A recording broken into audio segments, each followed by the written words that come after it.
We are back with Youva Originals. Today, let's create 3D paper forest. Here is what you will need. Cut a blue craft paper. Paste it on a folded white A3 sheet.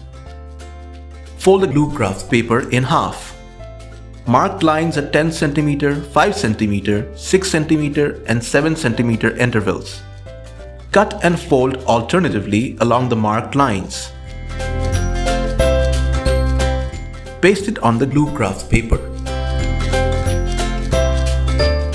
Cut out some grass using light green craft paper. Paste the grass accordingly.